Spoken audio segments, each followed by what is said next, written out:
여러분 안녕하십니까. 누리 PD입니다. 자, 딱 한 번의 기회, 어마어마한 어떤 국가적 중대사인데도 그리고 세계적으로도 이것은 거의 이제 이례적인 현상이다, 상황이다라고 이제 봐야 되는데요. 관세 협상을 딱 한 번 하잖아요. 2+2 형식으로 한 번 대자해가지고 이제 결론을 낸다라고 하는데, 저는 미리 이제 말씀드립니다. 이미 결론은 나 있다. 트럼프 대통령의 의중은 이미 굳어 있다. 이재명과 그 세력들이 지금 모르는 게 말이죠. 트럼프 대통령이 지금 관세만을 갖고 지금 협상을 하는 줄 알고 있는데 전제 조건이 있거든요. 근데 이재명은 전제 조건을 하나도 해결하지 않고 지금 가고 있습니다. 트럼프 대통령이 지금 손가락질하고 있죠. 누구를 향해서? 너! 그리고 이재명은 지금 저러고 있습니다. 뭐 타운홀 미팅을 한다.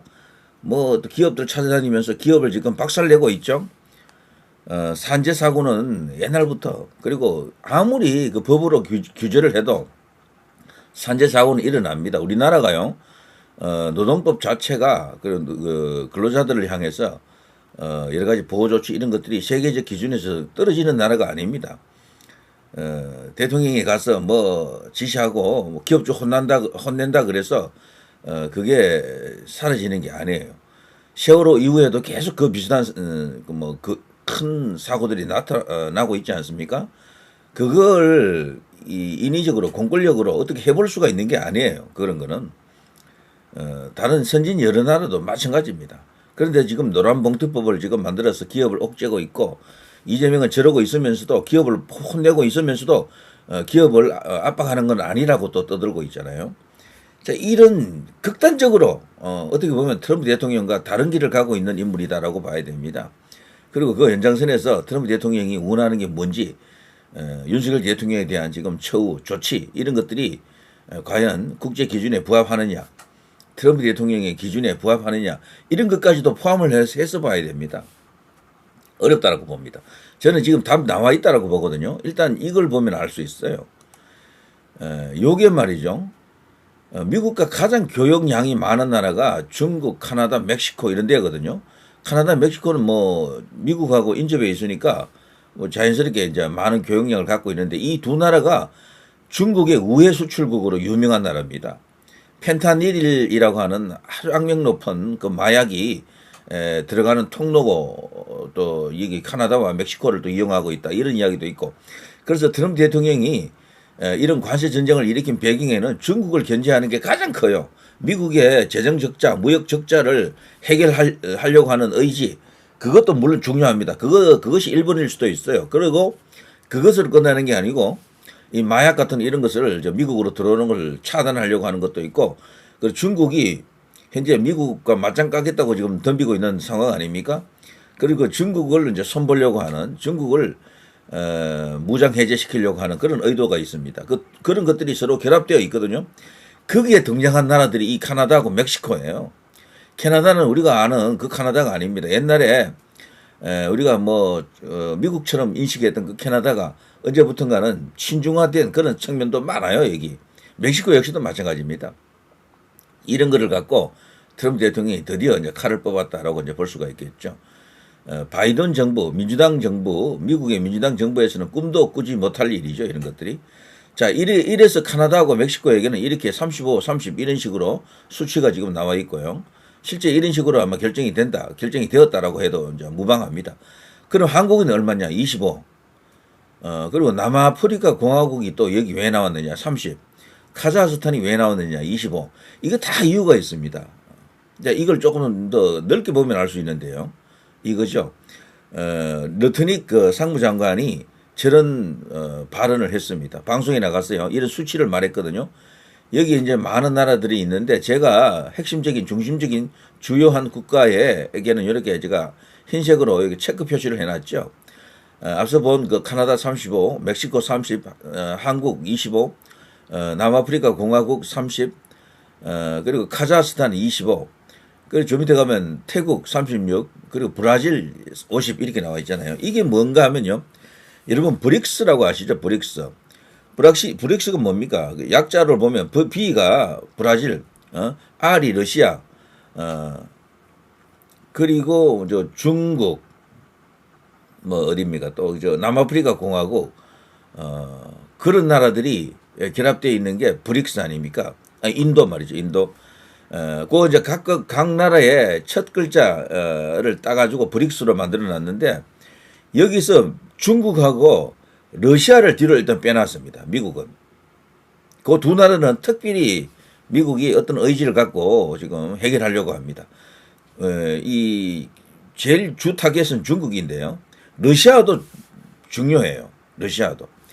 트럼프 대통령은 예전에 그 미국 대통령들 중에 최근에 이제 미국 대통령들 중에요. 러시아에 대해서 가장 그래도 우호적인 인물이죠. 우호적인.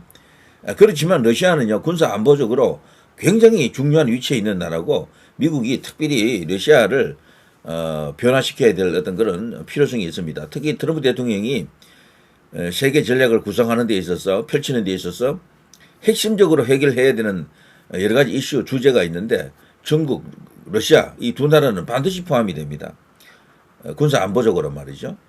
거기에 더해 이제 극동, 대만과 중국 양안 문제, 극동이라고 하면은 여기 한국과 북한, 그리고 중국 뭐 등등 이런 것들이 묶여 있는 그런 이야기고요. 일본도 포함이 될 수가 있습니다.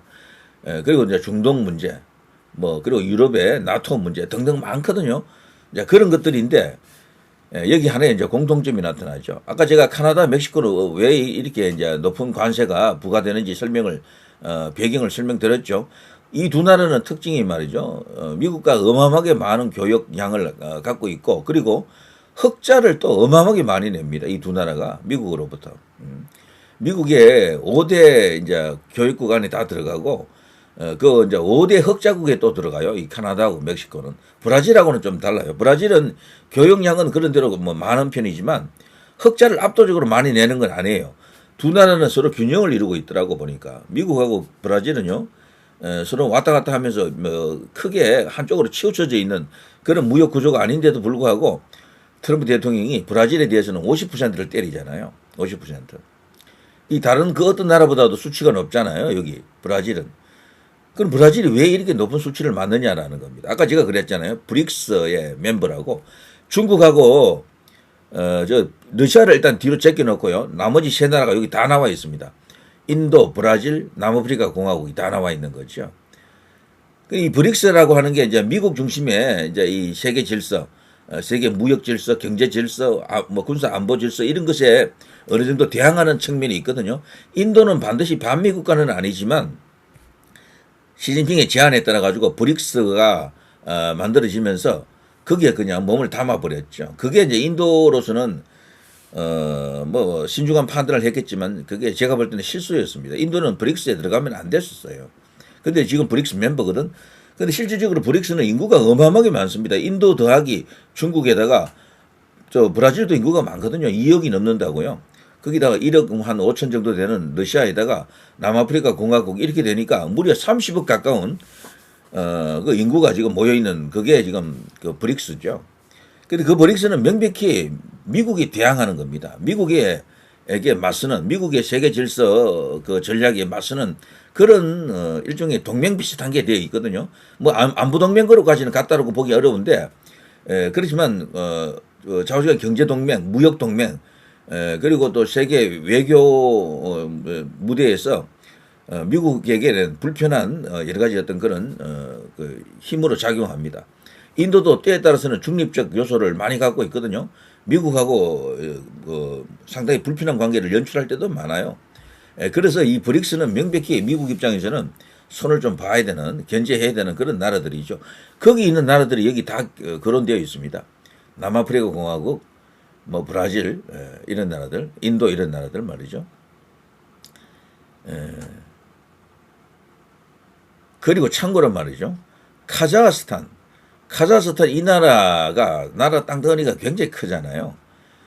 여기가 사실은 중국과 인접해 있는 나라 중에 한 개이면서요. 중국이 어마어마하게 공을 들이고 있는 나라죠.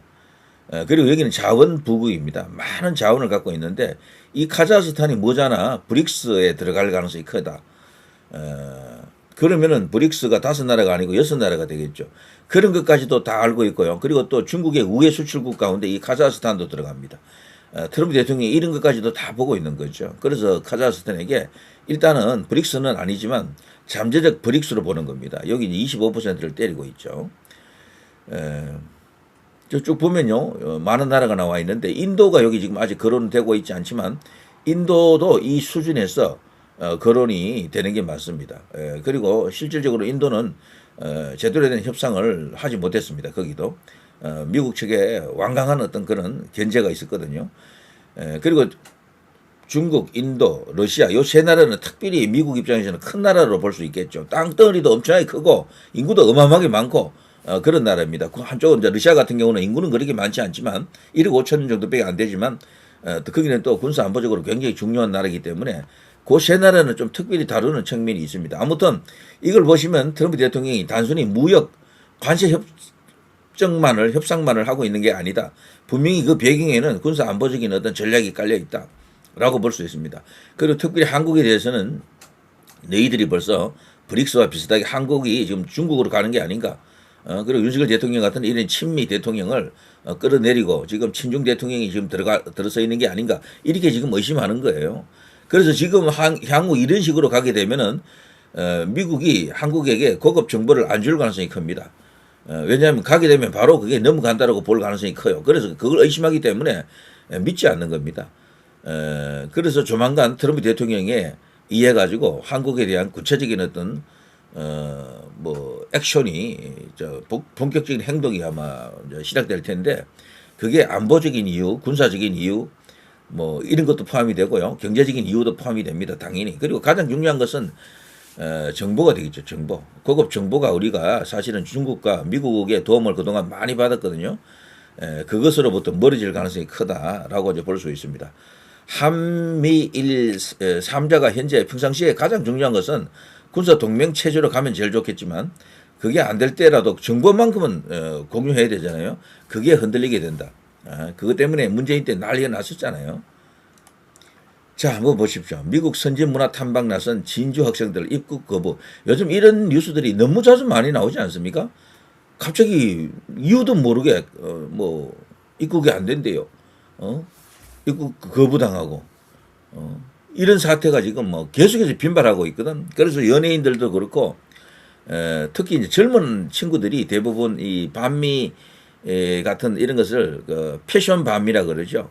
반미를 해야 마치 그 세대에서 그 깨인 어떤 그런 지식인 혹은 깨인 의식을 갖고 있는 것처럼 이렇게 보이는 그런 윗선 허위 의식이 지금 우리나라를 지배하고 있습니다.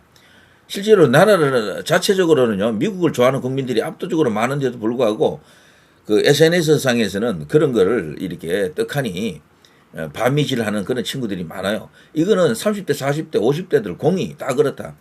특히 60대 이상 나이 든 사람들 중에서도 그런 사람들이 적지 않습니다. 솔직히 말해서. 반미가 패션 반미예요. 패션 반미. 진짜 반미 하라 그러면 이들이 못한다니까. 그렇지만 겉으로는 그렇게 하는 거죠. 미국에 대해서는 쓴소리하고 중국에 대해서는 조금 우호적으로 북한에 대해서는 우호적으로 이게 마치 지식인이냐 이게 마치 민주적인 어떤 그런 그 입장을 갖고 있느냐 그렇게 오도되는 잘못 비치는 그런 식으로 잘못 선동된 그런 상황이죠. 우리나라가 이미 그렇게 됐습니다. 너무도 많습니다. 지금 현재 누구는 못 간다더라 누구는 어떻게 됐다더라 이런 뉴스가 쫙 나오잖아요. 김창욱입니까? 거기도 지금 걸렸다라는 이야기가 있었는데 지금 그래서 지금 소위 이제 예전과 달리 미국에 대해서 이제 이런 말을 공개적으로 하는 사람이 요즘은 잘 없어요. 과거 때문에 다들 이렇게 되고 있거든. 과거의 SNS 때문에. 요즘 와서 미국을 막 비난하거나 씹는 그런 연예인들이 잘 안 나오잖아요. 특히 이제 이번 이 탄핵 사태와 관련해서 윤 대통령을 겁나게 씹는 연예인들이 많이 없습니다. 이거는 완전히 이 미국의 입국 관련해 가지고 비자가 지금 나온다 안 나온다 미국에 입국할 수 있다 할 수 없다 이것 때문이라고 저는 판단합니다. 그래서 앞으로 시간이 갈수록 결국은 미국과 함께 대한민국이 다시 일어설 수 있는 기회가 올 것이다. 저는 그렇게 보는데요. 자, 대부분 중국산이다. 모든 게 사기극이다. 트럼프 골프 치다 본 풍차를 보고 격분했다라고 합니다. 자, 이게 트럼프 대통령입니다. 트럼프 대통령이 지금 뭘 하고 있는지 아시겠죠? 이 모두 지금 중국을 향해서 지금 압박하는 겁니다. 그래서 중국을 일단은요, 마지막 타겟팅으로 뒤로 밀어놨습니다. 중국은 얼마 전에 이제 하루 이틀 전에 이제 그런 기사가 나왔었죠. 서로 뭐 엄청나게 100% 넘는 관세 때리던 걸 115%씩 줄여가지고 뭐 20 몇 프로, 30 몇 프로 뭐 이런 식으로 만들어 놓은 게 있죠. 근데 그게 다가 아니에요. 본격적인 협상은 따로 할 겁니다. 중국에게 시진핑에게 그 트럼프 대통령이 분명히 뭔가 이렇게 경고하고 있는 전하고 있는 메시지가 있어요. 당신 이러이러한 짓을 저질렀지. 바로 그게 이제 중국에 의한 그 부정선거 카르텔 이런 걸 자료를 다 갖고 있어요, 이분이. 그래서 조만간 이제 서로 만난다라고 하더라고요. 만나서 그걸 들이댈 가능성이 크다. 그래서 시진핑을 완전 무력화시킬 것이다. 시진핑은 그 내부에서도 벌써 장유샤를 비롯한 이런 군부로부터 그리고 원로들로부터 이 이제 퇴진 압력을 받고 있다 그러죠. 그래서 이제 낙엽 신세라 그러는데 그게 이제 트럼프라고 하는 진짜로 마지막 끝장을 낼 수 있는 인물이 지금 등장해서 시진핑에게 칼을 겨누고 있는 상황이죠. 그래서 별도로 밀어놨습니다. 중국에 대해서 이제 이 협상이 끝난 것처럼 이렇게 떠들어대는 사람들도 있던데 잠정적인 조치지만 트럼프가 중국의 문을 열어줬다 뭐 이런 식으로 이제 이렇게 주도권 언론에서 그렇게 이제 보도하기도 합니다. 그러나 그게 아닙니다. 아까 제가 말씀드린 것처럼요, 중요한 두 나라, 세 나라 이 정도는 밀어넣는 거죠. 밀어넣는. 자, 계속 가봅니다. 강화도에서 달러, 쌀, 성경 담은 대북 페트병 살포 시도한 미국인 6명 체포. 트럼프 대통령이 이런 거 다 보고 봤거든요. 미국은 이런 걸 굉장히 중요시 여깁니다. 자국민들이 외국에서 어떤 처우를 받고 있는지, 어떤 그 범죄에 희생되는지 이런 걸 다 보고 있다고요. 단 한 명의 미국인이라도 그런 것을 용납하려고 하는 나라가 아닙니다. 자, 이런 뉴스가 트럼프 대통령에게 들어갔습니까? 안 들어갔습니까? 100% 들어간 거예요. 그래서 이제 기다리면서 우리가 보면 됩니다. 엄청난 일이 벌어질 겁니다. 자, 이게 페트병 그거죠. 이런 식으로 달러 넣고 이런 식으로 대북 이제 평화의 메시지죠, 일종의. 이런 것들이 나중에 종당에는 김정은의 이제 그 처지를 이렇게 흔들면서 엄청난 이제 지각 변동을 몰고 올 이제 이 기본적인 어떤 그런 토양이 될 텐데 이런 것을 못하게 하는 세력들 뭐 이거는 누굽니까? 트럼프 대통령과 반대하는 세력이다 이렇게 보면 되겠죠. 네. 자, 특검 오산 공군기지 레이더 시설 압색 평양 무인기 이적재 정조준 이건 제가 여러 번 이야기했으니까 일단 넘어갑니다. 이것도 어마어마하게 큰 사건이거든요. 트럼프 대통령이 여기에 대해서 모든 보고를 받고 경로했다라는 이야기가 지금 알려져 있는데 이들이 말이죠. 여기서 적어도 어떤 군사 기밀 같은 것을 빼돌렸을 가능성이 크다라고 하면서 그것은 바로 북한이나 중국으로 들어가는 게 아닌가 이렇게 지금 의심받고 있습니다. 실제 여기는 굉장히 중요한 곳이거든요. 무인기 침투 은폐 정황을 캔다라면서 여기 지금 들어갔는데 여기는 한국군만 있는 데가 아니고 사실은 주력은요 미국 공군입니다. 미군이 주력이고 한국군은요 대부분 이제 부대 시설 운영하는 정도고 그리고 일부 이제 거기 이제 근무자들 중에는 한국군이면서 소위 핵심 시설인 일단 그 정찰 그리고 이제 이 레이더 관련된 이런 일을 하는 거죠. 자, 아무튼 이거는요, 진짜 어마어마하게 미국으로서는 예민한 문제인데 이걸 이제 미국 땅으로, 미국이 영토 안으로 들어갔다 해도 과언이 아닙니다. 그래서 미국에서 반드시 여기에 대한 문제 제기를 할 것으로 이재명에게 문제를 일으킨 그 장본인으로 보고 책임을 물을 겁니다. 이재명이 이제 끝나는 날이 온다라는 게 이것 때문이죠.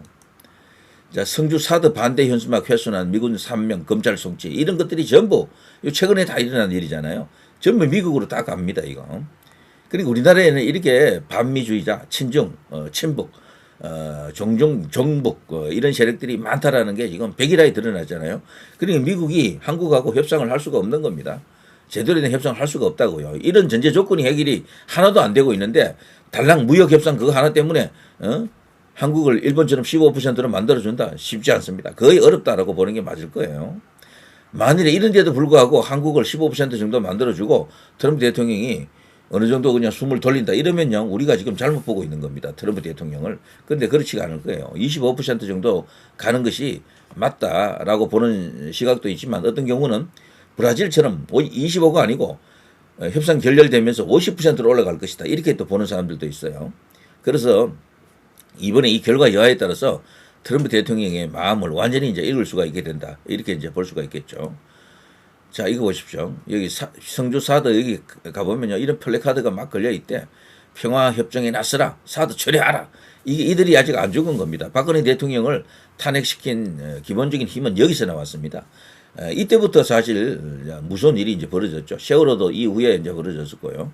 그랬던가요? 그 전인가요? 저는 이후로 지금 기억하는데 하여튼 조금 헷갈리네. 자, 아무튼 그 관련이 있습니다. 전부 그런 어떤 거대한 친중 세력들 그리고 이제 이 친중뿐이겠습니까? 북한 입장에서도 사드는 불편한 거예요. 너무 무서운 겁니다. 여기서 다 보고 있거든요. 그야말로 여기는 저 베이징 그 너머서까지도 어떤 일이 벌어지고 있는지 다 본다고요. 여기서 엄청난 레이더 시설이죠, 이게. 그리고 또 여기는 방어용 시설입니다. 요격할 수 있는 그런 미사일 이런 것도 거대한 어떤 힘을 갖고 있죠. 자, 이재명 관세 협상 조기 타결 필요 없다. 내수 비중 늘려야 된다. 이미 벌써 5월 18일 날 대선 전에 이런 소리를 개소리를 했던 거예요. 대선 후보 TV 토론에서 이런 말을 했다고요. 서둘지 않겠다고. 빨리 하면 오히려 당한다라면서 미국에 대해서 어떤 입장을 갖고 있는지 이미 다 드러났거든. TV 토론에서 이런 말을 했기 때문에 이건 구라가 아닐 겁니다. 만인이 보는 데서 이런 말을 했잖아요. 트럼프 대통령은 이것까지도 다 알고 있다. 요것 봐라. 다 아는 거죠.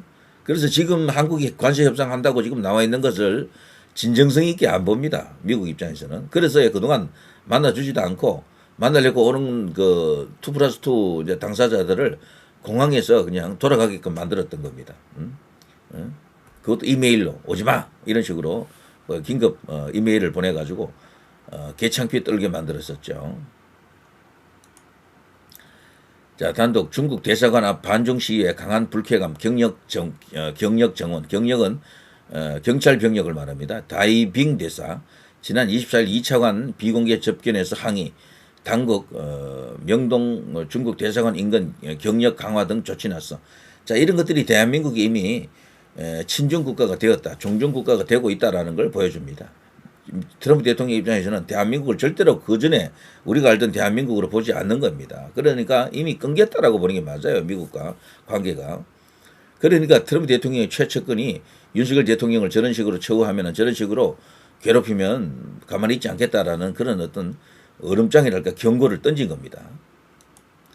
자, 이게 이제 가장 최근에 나온 뉴스죠. 오늘 밤 한미 2+2 관세談判, 트럼프 시한 연장 없다. 미국, 인도엔 25% 관세 페널티까지, 한국 향한 최후 통점. 여기 아까 제가 이 수치에는 인도가 없었지만요. 여기 사실 인도가 들어있는 것이나 마찬가지거든요.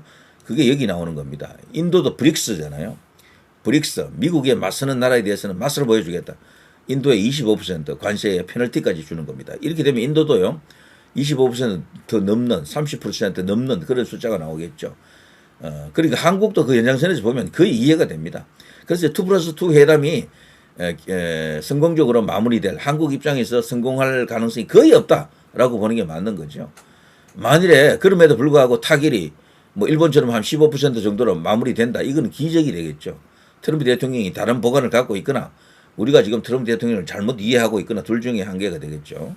자, 경제부총리 이틀 연속 미국 상무와 통상협상 최선 다하겠다. 이게 지금 일어나고 있는 일입니다. 자, 트럼프 대통령이 어떤 마음을 갖고 속이 어떤 건지 진짜 이분의 흉중에 갖고 있는 기본적인 생각이 무엇인지를 알아야 이거는 다 풀 수가 있는, 해결할 수 있는 그런 일이고요. 그런데 이재명은 전혀 거기에 대해서 정면 대응하지 않고 있다.